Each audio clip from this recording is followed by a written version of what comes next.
Cerita ini saya sampaikan pelan-pelan, karena tidak semua kisah boleh dibuka terang-terangan.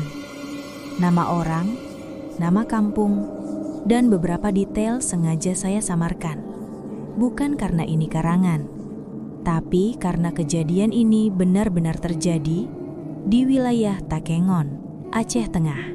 Tanah Gayo yang sampai hari ini masih menyimpan banyak hal yang tidak bisa dijelaskan logika. Ini adalah cerita tentang sebuah pernikahan, bukan tentang bahagia, melainkan tentang malam sebelum ijab, saat sesuatu datang lebih dulu ke rumah. Malam itu, tepat pukul 2 dini hari, saat rumah penuh keluarga dan doa, tiba-tiba terdengar suara orang berlari di tangga kayu, naik, turun, tanpa henti. Dan sejak malam itu, tidak ada satupun kejadian yang berjalan normal.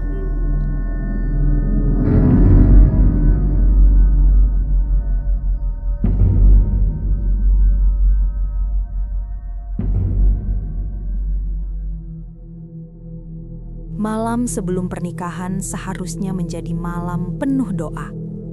Rumah calon pengantin pria terang, ramai, penuh tawa dan persiapan. Namun sejak maghrib, suasananya terasa tidak pas. Udara di dalam rumah lebih dingin dari biasanya.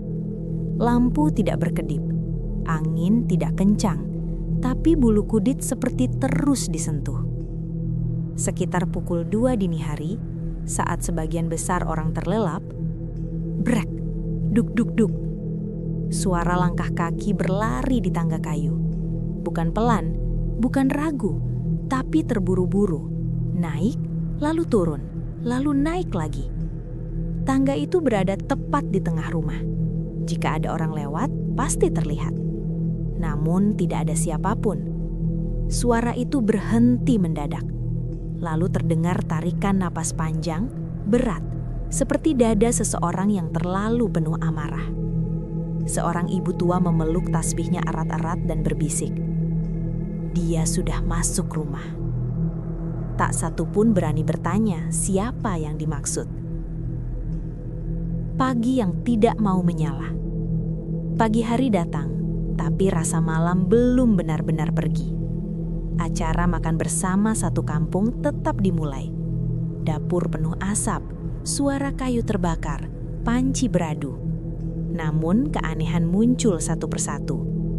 Nasi tidak mau masak. Air mendidih, api besar.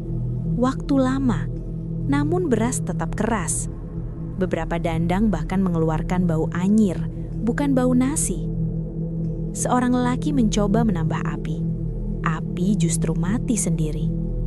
Seorang nenek menutup dandang dan berkata lirih, "Kalau nasi menolak, berarti ada yang tidak direstui."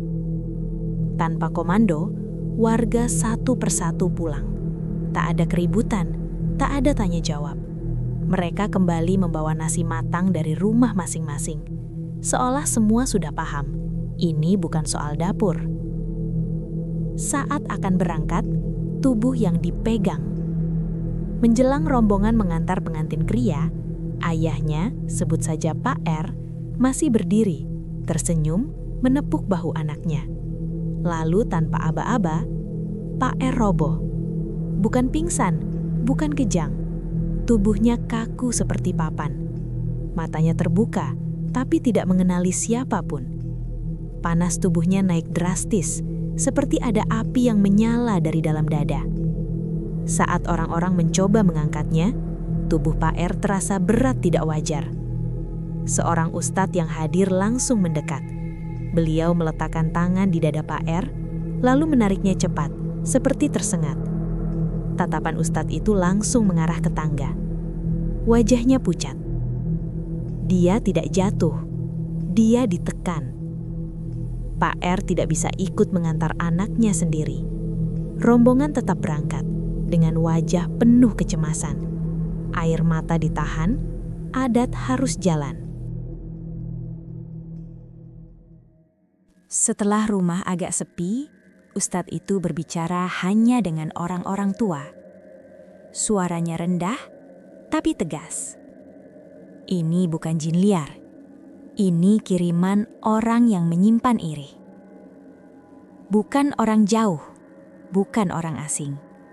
Seseorang di kampung itu menyimpan dengki terlalu lama dan memilih waktu paling sakral untuk melepaskannya. Ustadz itu berkata, yang datang malam ini sudah mondar-mandir di tangga itu sejak lama. Tak ada yang bertanya siapa pelakunya, karena di Tanah Gayo menyebut nama bisa membuka pintu lain. Anehnya, akad nikah berlangsung sangat lancar, tenang, tidak ada gangguan. Seolah sesuatu memang hanya ingin hadir, bukan menggagalkan. Malam harinya Pak R mulai sadar. Panasnya turun perlahan. Namun kalimat pertama yang keluar dari mulutnya membuat semua terdiam. Tadi ada yang duduk di dadaku, dan dari tangga dia tidak berhenti berjalan. Tak ada yang menjawab, tak ada yang menyangkal. Pernikahan itu kini telah lama berlalu. Keluarga hidup normal, bahagia, dan terlihat baik-baik saja. Namun sejak kejadian itu, tak ada lagi yang berani tidur menghadap tangga.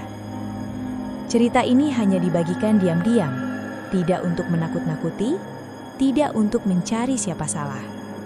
Karena di Takengon, kadang yang paling berbahaya bukan yang tidak terlihat, melainkan yang tersenyum setiap hari, tapi menyimpan iri di dalam doa.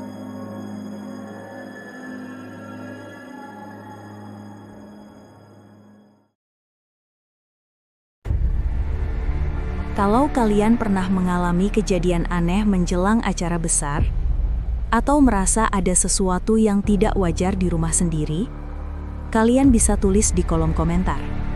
Insya Allah akan saya bacakan di episode berikutnya. Jangan lupa dukung channel ini dengan subscribe, like, dan share, agar kisah-kisah seperti ini tetap bisa kita dengarkan bersama. Saya Abdan, pamit undur diri. Wassalamualaikum warahmatullahi wabarakatuh. Dan ingat, kalau jam 2 pagi kalian mendengar langkah di tangga, pastikan dulu, itu benar-benar anggota keluarga kalian.